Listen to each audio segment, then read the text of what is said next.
Now come to the question number 4. In the question number 4, we have to make a double bar graph. What is the question? The performance of the students in the two term, first term and second term, is given. ये हमारे जो students की performance है वो given है. First term में इतने marks आए, इंग्लिश में 67, सेकंड टर्म में 70 मार्क्स, हिंदी में फर्स्ट टर्म में 72 मार्क्स आए और सेकंड टर्म में आए 65, मैथ्स में फर्स्ट टर्म में आए 88 और सेकंड टर्म में 95, साइंस में फर्स्ट टर्म में आए 81 और सेकंड टर्म में आए 85, और सोशल साइंस में फर्स्ट टर्म में मार्क्स आए 73 और सेकंड टर्म में मार्क्स आए 75. और इस डेटा के बेस पर हमें कुछ आंसर्स भी देने हैं. हो सकता है आप इसे भाई बिना बार ग्राफ भी सोल्व कर दो, पर हमारे क्वेश्चन में क्या गिवन है कि आपको बार ग्राफ बनाना है. Draw a bar graph. और बार ग्राफ भी कैसा है? It's A double bar graph. What is the double bar graph? Double bar graph क्या होता है? डबल बार ग्राफ में होता है कि हमारे पास में बार ग्राफ बनाना है और वो भी कैसा होना चाहिए? कंसेक्यूटिव्स. जो उसके बार्स होंगे कंसेक्यूटिव्स होंगे. जैसे हम इसमें बनाते हैं एडजेसेंट बार्स बनाएंगे. नाउ हम इस एक साइड में बना लेते हैं सब्जेक्ट्स. तो हम यहाँ रिप्रेजेंट करते हैं एक हॉरिजॉन्टल लाइन और एक वर्टिकल लाइन. हॉरिजॉन्टल लाइन को हम रिप्रेजेंट करेंगे सब्जेक्ट से. क्लियर? अब सब्जेक्ट हमारे पास क्या क्या है? English,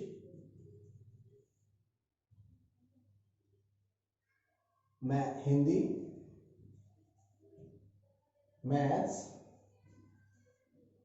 science, social science. तो सभी के लिए हमें बार ग्राफ बनाना है. And vertical line represent the marks. Now we have to choose a scale also. What is the scale? यानी कि इनके लिए मेजरमेंट, इनकी जो पैरामीटर्स होगी मेजर करने के लिए वो क्या होनी चाहिए. तो हम यहाँ पर स्केल लेते हैं.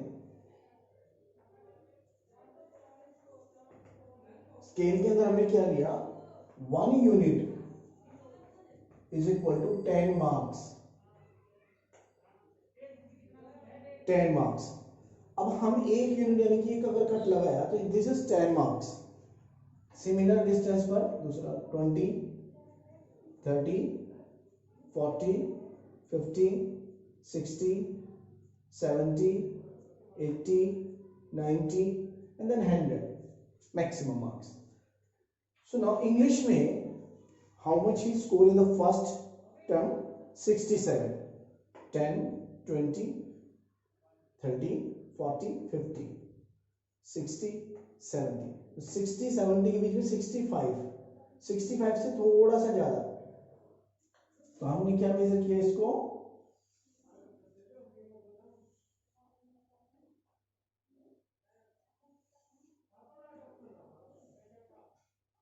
ये बार ग्राफ क्या रिप्रेजेंट करेगा? 67 मार्क्स इन फर्स्ट टर्म.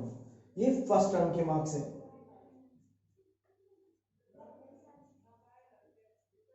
इसी तरह second term, it should be adjacent to this bar graph. इसी बार ग्राफ के एडजेसेंट हमें सेकेंड टर्म का बार ग्राफ बनाना पड़ेगा. चलिए, सेकेंड बार बनेगी हमारे पास. क्या होगी वो? कितने मार्क्स है सेकेंड टर्म में? 70. So it reaches to 70.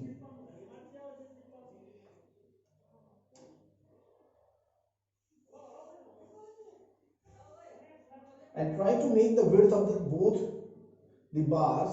जितने भी बार हम बनाएंगे सबकी विड्थ कोशिश करनी है सेम रहे. हमेशा ये क्या आती है? इक्वल विड्थ की होती है. क्लियर? तो ये आपको ध्यान रखना है. Now come to the next, Hindi.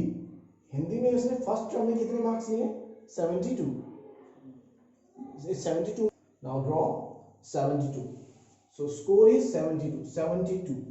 सो हमें मार्क करना है 70 से थोड़ा सा ऊपर 72.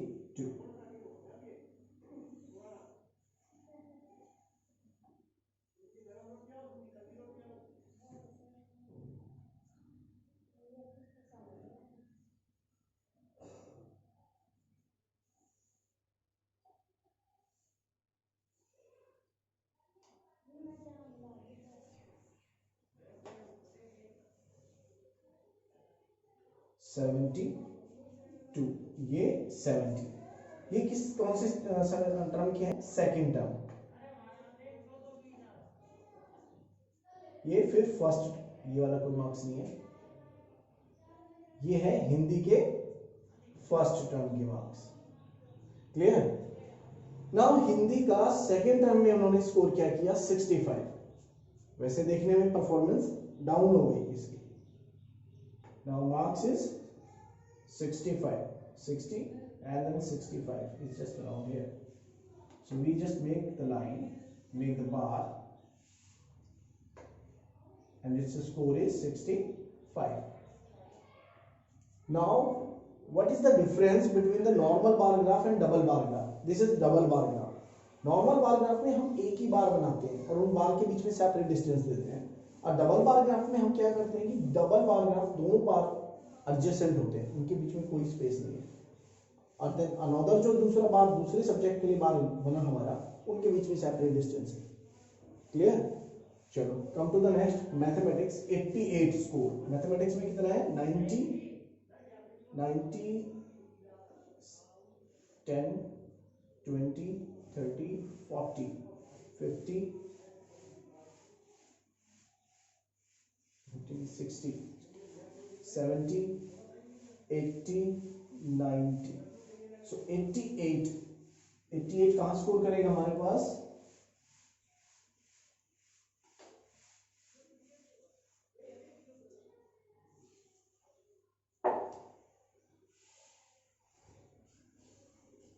This is 88 of first term of mathematics.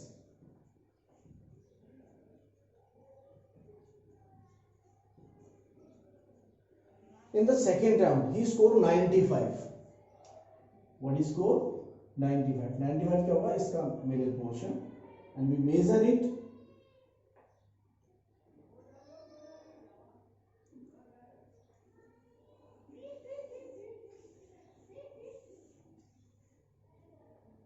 This is second term of mathematics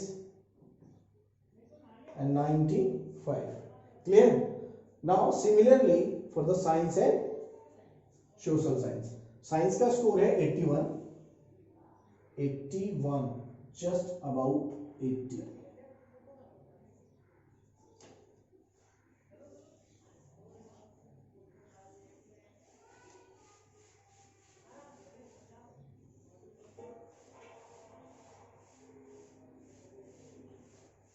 And in the next term, second term, score is 85. So 80 plus 5, 85.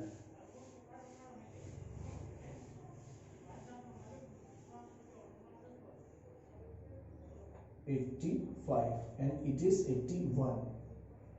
It is first term and this is second term. Now for the social science.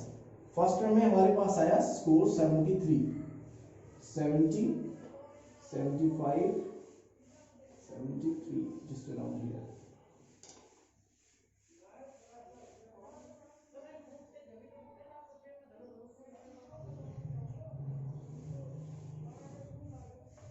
And in the next term, the score is 75.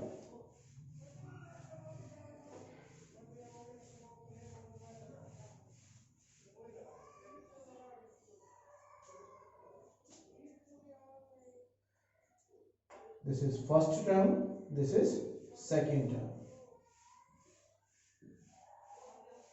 So clear? Now you can analyze किस subject में हमारे पास ज्यादा performance रही, किस subject में कम रही, किस में डाउन रही। देखा जाए तो सभी में इंप्रूवमेंट है, सभी में कुछ ना कुछ इंप्रूवमेंट हो रही है। इसको छोड़कर, हिंदी को छोड़कर इसमें कोई इंप्रूवमेंट नहीं हो रही, इसमें डिक्रीमेंट हो रही है, या हम कह सकते हैं कि इसमें परफॉर्मेंस डाउन हो रही है। तो सबसे कम इंप्रूवमेंट किस में हो रही है अगर हम देखें तो वो होगा साइंस, सोशल साइंस। चलो now come to the questions. In which subject has the child improved his performance most?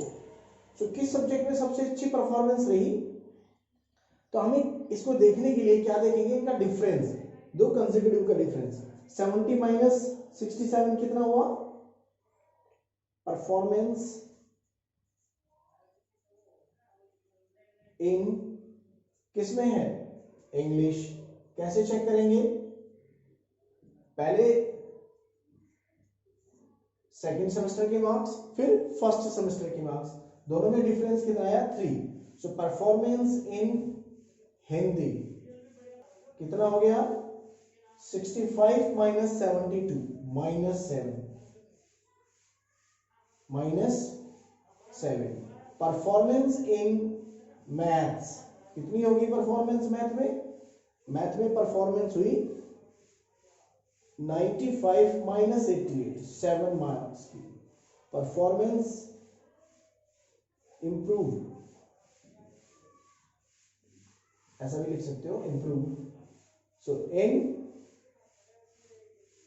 Science में कितने मार्क्स की इंप्रूवमेंट हुई 85 माइनस 81 4, और सोशल साइंस में कितने मार्क्स की इंप्रूवमेंट हुई 75 माइनस 73 2 मार्क्स की। तो सबसे अच्छी परफॉर्मेंस किस में रही, मैथ में। तो फर्स्ट का आंसर क्या आएगा, द बेस्ट परफॉर्मेंस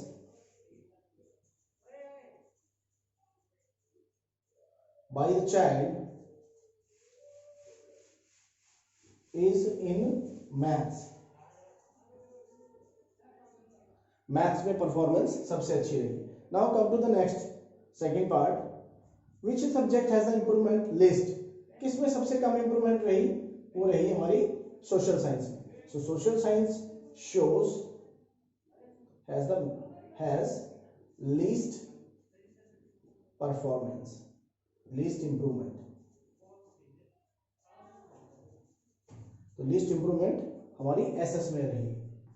और किस सब्जेक्ट में परफॉर्मेंस डाउन हो गई, सो इन हिंदी परफॉर्मेंस या improvement is gone down, has gone down. Clear. So answer देना इतना डिफिकल्ट नहीं है, but we have to make the graph, double bar graph and analyse it, और उसको एनालाइज करना ये आपके लिए इंपॉर्टेंट है। Clear. Solve question number 5 and question number 6 by yourself.